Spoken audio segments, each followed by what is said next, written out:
nga xam ne moom moo ko tegoon moo wootewaat dialogue national moom moo taxawaat wax ne Karim Wade pare nañ pour réviser son procès wane que ni li ñu ko doon toppee lépp dara jaaru ci yoon. beneen coow ni nag mooy mbirum këyit nationalité France bi mu yor indi na itam weranteeg coow ci dëkk bi. ndax ku am nationalité Sénégal ak bu France doo mën a doon président Sénégal xanaa nga bàyyi bu France bi. xam nga Babacar à chaque fois depuis que ñu annoncé la candidature de Karim Wade am na ñu ci bari ñoo xam ne fi mu toll nii ils ont peur et que ragal nañu ñëwu Karim Wade moo tax chaque jour ak wax ju bees bu ñuy génnee fan lañ njëkk a génn ay affaire amende ñu jóge ci loolu ñu dem ci affaire double nationalité et double nationalité ñëpp dégg nañ sortie yi nga xam ne les responsables du PDS ku ci mel ni le président Doudou Wade def na ko wax ko par rapport ak question boobu ba tey déggaatoo keneen mu wax ci et que je rappelle que Karim Wade a été candidat en 2019 et que bi mu nekkee candidat en 2019 le conseil constitutionnel bi muy joxe sa décision dafa wax que ni Karim Wade mii kat doomi diw ak diw âgé de lii de nationalité sénégalaise et que lii ak lii ak lii ci 9 points yoo xam ni moom la ñu ko doon laaj points yooyu yëpp Karim Wade daf ko respecté ba mu def li nga xam ni moo nekk le non électeur donc la question de la nationalité pour moi c'est un faux débat boo xam ni. est-ce que est-ce que mën naa doon faux débat yéen waa parti démocratique sénégalais war ngeen koo jàppee faux débat d'autant que seen njiitu parti maître Abdoulaye Wade ci boppam sax àdduna ci la mu bind. faux débat vrai problème. xam nga boobu bi ci le président Abdoulaye Wade dégg naa ki ko doon wax sax di may boppam buzz di wax ne président Wade moom la doon tontu président Wade xam nga ne amul temps di ko tontu il le connaît même pas président Wade ba mu ciy wax loolu c'était en. Moussa Diop maître Moussa Diop. AG jot na. Merci beaucoup. C'était en 2016 bi ci le président Abdoulaye Wade di wax bi fi débat bi posé woo mais la question de la nationalité Karim a renoncé à sa nationalité bi nga xam ne moom la ñu demee ci élection 2019 bi et le conseil constitutionnel a rendu une décision dans laquelle boo xam ne dafay wax que ni Karim Wade est exclusivement de nationalité sénégalaise donc cette question est déjà réglée par le conseil constitutionnel depuis 2019 et que dégg nañ li nga xam ne moom aussi la ci le président Doudou Wade dolli ak ay yeneen responsable donc c'est une question boo xam ne c'était derrière nous. alamaanu 138 milliards bi ko CREI tegoon tam teggee koogul loolu itam xëy na bokk na ci li ko teree ñëwam déet. non loolu mënu ko teree ñëw parce que li wax ne sur le plan juridique lépp loo xam ne da doon gàllankoor candidature Karim Wade loolu teggeeku na. alamaan bi bokkut de alamaan bi leerul de. alamaan bi li ko mën a leeral mooy ñu décider tàmbalewaat àtte bi buñ décider àttewaat ko xëy na. mais ba fi mu toll nii 138 milliards yi ñu da ko war a jox nguurug Sénégal ci alamaan mi ngi fi ba léegi. baax na li may wax mooy di ko waxaat mooy Karim Wade ne doit rien à l'État du Sénégal l'État du Sénégal a accusé Karim Wade dem wër def ci lépp dem dara tuddatu ko ne kooku kaay jox ma xaalis et que je rappelle aussi que l'État du Sénégal doit de l'argent à Karim Wade li nga xam ne pour le comité des droits de l'homme Nations Unies moom laay waxaat aussi muy débat boo xam ne posé waat nañ mooy man li ma jàng ci yoon en tant que juriste en tant que parlementaire di voter ay loi ak lépp mooy l'amende n'a rien à voir avec le quitus fiscal et que quitus fiscal c'est pour les gens yi nga xam ne dañoo assujetti ay impôts wala yor ay sociétés et je rappelle encore une fois et que amende est-ce que li nga wax ni est-ce que li nga wax ni xam-xam la quitus fiscal kay xam-xam bu wér laa Babacar le quitus fiscal n'a rien à voir avec l'amende qui est une peine loolu yaakaar naa ni juriste yëpp xam nañu loolu noonu mooy li nekk alors que je suis un juriste aussi donc damay waxaat que ni en 2019 aussi le conseil constitutionnel a rendu une décision et dans sa décision il n'est mentionné nulle part que ni Karim Wade on a rejeté sa candidature parce que kiiwul quitus fiscal parce que Karim Wade nekkul kuy war a andi ay quitus fiscal rejeté wu ñu nga xam ne moo nekk sa candidature parce que dafa yore état du Sénégal xaalis le seul motif bi nga xam ne moom le conseil constitutionnel wax mooy que ni Karim Wade amoo électeur et que comme que amoo électeur munoo nekk candidat et que yeneen conditions yëpp remplir nga ko donc muy la question de l'amende muy la question de double nationalité pour ñun loolu yëpp c'est un débat boo xam ne ñu ngi suñu ginnaaw et ça n'empêche pas la candidature de Karim Wade et incha allahu rabbi Karim Meïssa Wade sera candidat en 2024 parce que sur le plan juridique rien ne l'empêche et il a retrouvé ses droits civiques et politiques depuis août 2020 te musu koo perdre mais il y avait une privation automatique par l'article li nga xam ne moo nekk L29 et que leneen li ci des yëpp ses avocats depuis 2014 ñu ngi ci combat bi ñu ngi bind ñu ngi wax te incha allahu rabbi en 2024 sa candidature sera validée. article L29 boobee biñ ko modifié lépp tukkee ci dialogue national bi amoon moo leen permettre moom ak Khalifa Ababacar Sall ñu mën a peut-être présenté wu ci élection présidentielle mais présenté wu dara la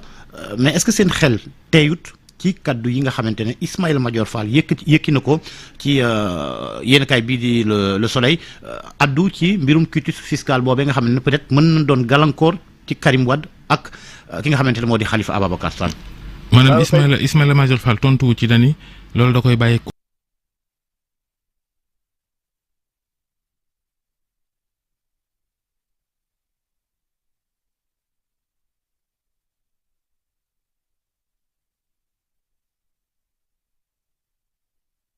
Conseil constitutionnel mi nga xam ni moo war a wax kuy doon candidat ku dul candidat moo tax xëy na xii ni mii ni mën naa am ci yëf yi. mooy li ma bëgg a wax préciser rek mooy la modification de l'article L29 ça ne concernait pas Karim Wade et nous l'avons dit lors du vote de la loi à l'Assemblée nationale parce que pour nous Karim Wade depuis août 2020 il est devenu éligible donc moo taxoon ñu ne avec ou modification ou sans modification de l'article L29 Karim Wade est éligible comme ses avocats dañu ko waxoon. Maintenant, par rapport à Ismaïla Madior Fall, moi je dirais que Ismaïla Madior Fall, il est de mauvaise foi. C'est nekk na genre nit yoo xam ni guute yu bëri lu président Macky Sall dugg ñoom ñoo ko ci dugal parce que ce sont des gens yoo xam ne li leen intérêt mooy seen bopp rek moo leen intéressé réew mi ñoru leen et ils sont là pour def ay sale boulot. Ismaïla Madior Fall, même si la modification de l'article L29 ne concerne pas Karim Meïssa Wade, mais Ismaïla Madior Fall est venu à l'Assemblée nationale, il a porté li nga xam ne moo nekk loi boobu noonu pour défendre ko. Pour permettre à certains ñu mun a bokkaat ci biir élection comment il peut revenir pour dire d'autres choses di wax ay waxi quitus fiscal et lui il sait en âme et conscience que cette question de quitus fiscal ne concerne pas li nga xam ne moo nekk la candidature de Karim Wade ñun bi nga xam ne moom la ñu xam donc c'est un faux débat alimenté par quelqu'un boo xam ne li mu ci jublu moom moo ko xam lam ciy wax moom moo ko xam mais ñun li ñu xam mooy la candidature de Karim Wade amul lenn loo xam ne mën na ko empêcher en 2024 et que Inch'Allah Rabbi il sera candidat malgré yenn yi nga xam ne ñu ngi koy wax pour décourager les militants du Parti démocratique sénégalais pour gëmloo leen ni Karim Wade du bokk wala du ñëw damay wax les militants et les militantes du Parti démocratique sénégalais et tous les Sénégalais ñi nga xam ne ëllëgu Sénégal ñor na leen que nañu waaj te xam ne Karim Wade sera là te Inch'Allah Rabbi Karim Meïssa Wade va participer à l'élection présidentielle genre Ismaïla Madior Fall yi jaruñu di déglu parce que ay borom xam-xam boo xam ne xam-xamam lu mu ko am du ko jublu ci lu baax wala lu am njëriñ mais ci lu yàq rek la koy jublu kooku dafa jaram moytu. ni ngeen di waxee dikku Karim Wade njort ca xumbaay Karim du Laye Wade de xam ngeen looloom. waaye mooy doomi Ablaye Wade. ah waaw yàlla baax na waaw baax na. sa gaynde du jur muus. léegi am na leneen loo xam ne yëg nañ ko ci xibaar ne. ci 59 fédération di juróom fukk ak juróom-ñeenteelu banqaasu parti démocratique sénégalais yi ne ci réew mépp ci département yi fédération départementale yi am na ci ñaar fukk ak juróom yoo xam ni ñi ngi waajal ak fippu ci biir parti bi nañu sax fan yi dañu amal conférence de presse ci Ndakaaru ngir wax ni Karim Wade da leen létt mbaa mu firi leen mbaa ñoom ñu wut beneen candidat yëg ngeen koom. ah man de yëguma lu mel noonu que ne am na ñuy waajal pour wax ne Karim Wade na leen létt wala ñu firi li ma xam daal mooy. def nañu des renouvellements monté nañu ay fédération monté nañu ay section et que tey politique moo mel noonu un parti comme le PDS kenn mënu cee def renouvellement te coow du am ñii mën nañoo frustré ñii mën nañoo bañ a d'accord. ñii waxuñu renouvellement de dañ ni na Karim dikk mbaa mu toog mbaa mu wax leen lu muy def. pour ñëw ci li ngay wax moom laa doon bëgg a wax noonu mais bu ñu jógee ci loolu noonu tey jii nii militants yi ci benn objectif lañ nekk ci benn bëgg-bëgg lañ nekk mooy. préparer le congrès bi nga xam ne mooy investir ki nga xam ne moo nekk Karim Wade parce que bi ñu monté fédération yi monté section yi ba pare lenn moo ci def tendre vers le congrès donc gisuma benn fédération gisuma benn section ci Sénégal boo xam ne dafa ne day woote conférence de presse pour exiger le retour de Karim Wade parce que au sein du parti ñu ngi préparer le congrès ñu ngi préparer li nga xam ne moo nekk son retour après bi nga xamee ne monté nañ section yi monté nañ fédération yi ci li nga xam ne moo nekk suñuy renouvellement. mais montage fédération yi sax ab problème la ku am jafe-jafe monté yenn fédération yi est-ce que da nga mën a assurer l'unanimité ci ab congrès.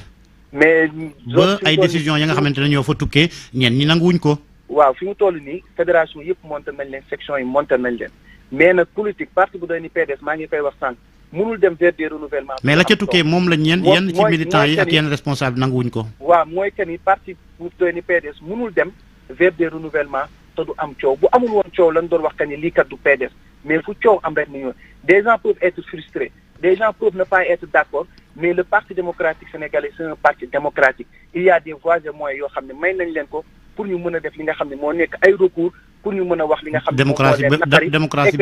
démocratie bi ci PDS kay desandi na parce que c'est le chef qui prend des décisions. Non, ce n'est pas le chef, ce n'est pas le chef. Il n'y a pas un parti plus démocratique. déedéet Laye Wade moo leen imposé Karim Wade par force. loolu sax bokk na ci jàngatkat yi liñ ni li ngeen ñàkk nguur gi li Laye Wade bëgg a buux nit ñi Karim Wade moo tax ngeen ñàkk nguur gi. xam nga Babacar Karim Wade a été désigné candidat en 2019 par les fédérations. tey amul lu ko gën a démocratique ci candidat. fekk ñëpp dem fekk kàkkoo ji yëpp dem. bàyyi leen fa yéen waaw. fekk dañoo ne ñoo bëgg a nekk candidat am ñu déclaré seen i candidature ñi nga xam ne ñoo génnoon tey di wax Karim Meïssa Wade ñooñu ñoo porté woon la candidature de Karim Wade ñu teg ay isoloir teg ay bulletins teg li nga xam ne moo nekk candidat yi kenn ku nekk Babacar Gueye avait porté li nga xam ne moo nekk candidature Karim Wade message fédération yi voté Serigne Mbacké Ndiaye retiré li nga xam ne moo nekk sa candidature pour jàppale Karim bi fédération yi voté jóge fu nekk ñoom ñoo wax que ni Karim Meïssa Wade la ñu bëgg mu nekk li nga xam ne moo nekk seen candidat parce que Karim Meïssa Wade ki nga xam ni moo nekk le président Macky Sall moo ko jàpp tëj ko ci kaso bi. mais justement foofu noonu c'était la stratégie du PDS. c'était la stratégie du PDS stratégie du PDS moo nekkoon nañu teel a ne Karim Wade candidat la comme ça mu ngi am ay jafe-jafe ak yoon ñu naan ab candidat présidentiel lañ tëj. c'était ça la stratégie à l'époque. parce que boobu Karim Wade était le candidat bi nga xam ne moom rek moo mënoon jàkkaarloo ak le président Macky Sall parce que tëj na ko pendant 3 ans et demi et que ci 3 ans et demi yooyu noonu Sénégal yi gisuñu dara mu dem ba yàlla jël Sénégal yi dugal ci xolu Karim Wade muy am des milliers de visites yi nga xam ne moo nekk Rebeuss ñu dem à une manifestation foo tourner des jeunes yu bees yu musul def politique nekk ay karimistes ñëw naan Karim responsable ak militant yëpp xam ne Karim nii c'est le bon choix c'est le meilleur choix et que bu ñu ko defee candidat il peut gagner l'élection présidentielle Macky Sall jël ko tëj ko ci kaso bi génnee ko exilé ko na ko doo bokk ci élection 2019. moo tax boobaak léegi nag yi fi xew dafa bëri de ay politiciens yu bees yu meññ yu am mbooloo ñoom Sonko ak ñoom seen moo tax Karim xëy na Macky ko tooñ moom mi ko tëj ba pare buux ko Qatar waaye saxaar gi daa mel ni bana fi Karim am déet. Babacar Karim n'est pas là mais il est l'absent le plus présent tous les jours on parle de lui. foo dox ci mbedd mi marché yi université yi tali yi rajo ci car rapide ñëpp dañ la naan Karim Wade kañ lay ñëw Karim Wade bu ñëwee ñu jox ko réew mi Karim il a un appareil le PDS amaat leneen lu teguwaat ci moom loo xam ne ñeneen amuñu ko mooy doomi président Abdoulaye Wade la et que le président Abdoulaye Wade dafa nekk ci biir xol yi ba tey am nañu rëccu demam te demam ni ñu ko rëccoo ci Karim Meïssa Wade rek lañ ko mën a fajee kon donc tey Sénégal foo tourné muy Sénégal di bitim réew ñëpp Karim Meïssa Wade la ñuy xaar et xam nañ que ni il est le candidat le plus compétent il a le meilleur profil ak ci réew mi toll ak ci Sénégal yi toll ak désespoir bi nga xam ne am na ci jeunes yi ak ñi nga xam ne ñu ngi jël mbëkk mi loolu lépp tey la solution ci ko mën a andi ci mën a tax Sénégal dem vers l'émergence Sénégal mën a retrouver waat cohésion sociale am kenn kese la muy le président Karim Meïssa Wade et en 2024 il sera élu et il va. mais mbooloo moom foo leen ko teg parce que bu fekkee ne ci élection on sait que li waral yéen ak waa Yewwi ngeen pàccoo yenn poste député yi moo di genre alliance bi ngeen defoon. alliance c'était une alliance électorale stratégique. mais voilà parce que loolu c'est pas des voix du PDS. non xam nga laa lay wax ne la mooy je vous renvoie à ki nga xam moo nekk élection locale yi le PDS est parti presque seul Abdoulaye Wade n'était pas là Karim Wade n'était pas là.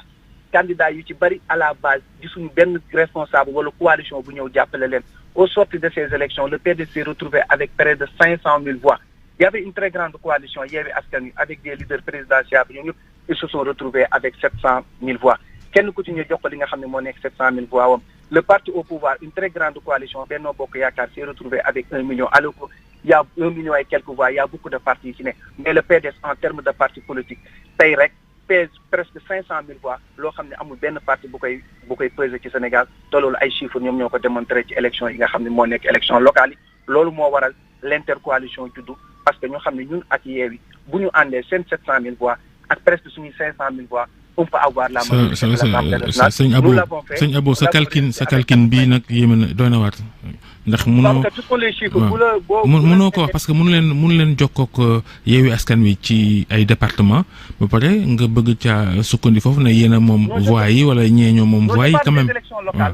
des élections locales lu jiitu élection législative où le PDS était parti seul presque seul avec sa coalition bi nga xam ne wala alors que wala boobu c'était presque le PDS loolu moo résultat yooyu ñu ci am moo waral ñu ànd ci élection législative yi ak li nga xam ne moo nekk Yewwi xam nga presque seul moom mënoo ko wax déjà boo nee coalition c'est pas un seul parti. parce que xam nga tey coalition boobu booy xool yeneen coalition yi ñi si nekk ñëpp dañoo am doole mais PDS coalition bi mu àndaloon c'était presque Mamadou Lamine Diallo seulement moom moo ci actifoon ñi si def ñëpp actifuñu donc cela veut dire que sur les 500 000 voix les 471 000 ou 480 000 voix c'est pour le PDS. waaw yàlla baax na jërëjëf Serigne Abo Mbacké Thiam député PDS bokk ci bànqaas bi gën a kawe ci parti bi nekk itam ci cellule de communication bi yendu ak jàmm. jërëjëf Georges jërëjëf Soxna Nata.